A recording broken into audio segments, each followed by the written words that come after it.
Senator Ken Conrad of North Dakota. He's a member of the Gang of Six. That's a group in the Senate that has, I guess one of four plans on the table right now. But, Senator, we spoke at the end of last week, and thank you for coming back today. It's good to have you back. You bet. Good to be with you, Bill. Late yesterday on the Fox Business Network, you said you were more nervous than ever. Why? Because the agreements are not coming together in the way that I think all of us would hope. That is, we really do need a grand bargain, something on the range of $4 trillion to meaningfully change the debt trajectory that we're on.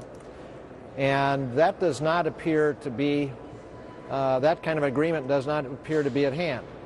I should say, I also don't believe we will default. I believe that leaders, Republican and Democrat, understand fully that a default would be a catastrophe. Well, that is significant then. What can be done in 6 days then? You know, we could adopt the overall framework that the Group of Six have laid out. It's the only bipartisan agreement that has been produced anywhere, 3 Democrats, 3 Republicans. We could also do something very short term, so there was more time to put in place that grander bargain. So there are options available to us. I also believe that what Senator Reid is working on has a significant chance with Senator McConnell. If he decides to join in, that could well become the plan that carries the day. And I think a lot of these plans, I apologize for the interruption, but I just want to keep this so that everybody can follow and understand it. The Reid plan, the McConnell plan, cut, cat, and balance. I mean, all this stuff came up in the last 7 days. You just said something there about getting a short-term extension that would allow you to work on deeper spending cuts that could truly cut into the $14 trillion debt that we carry today.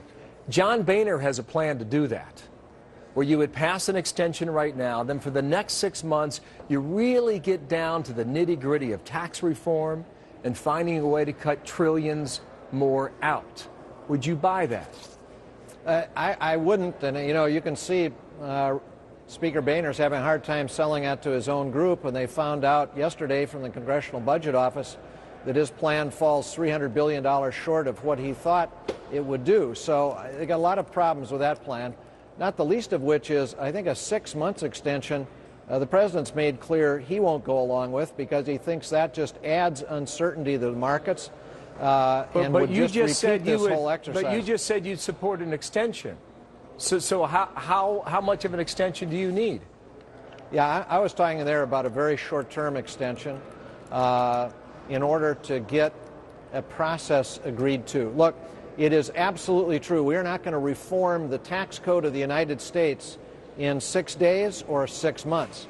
Reforming the entire tax code of the United States is more than a year-long exercise. I mean, it's an incredibly complicated undertaking. But we could put in place a process with real teeth in it to assure that there was a result. For example, one idea that's been broached is that we take what Leader Reid is working on, along with Senator McConnell, and we couple that with the Group of Six, so that if the Special Committee of Congress didn't come back with a result, the Group of Six plan would be put in place. That would assure almost $4 trillion of deficit reduction. But then you have to get it to the House, too, and you know what they're keen on, especially the freshman Republican. They want that balanced budget amendment, which is not in any of those plans. So, Senator, I'm out of time, but thank you for coming back. We're going to continue the conversation with you and our viewers, too. Thank you, sir.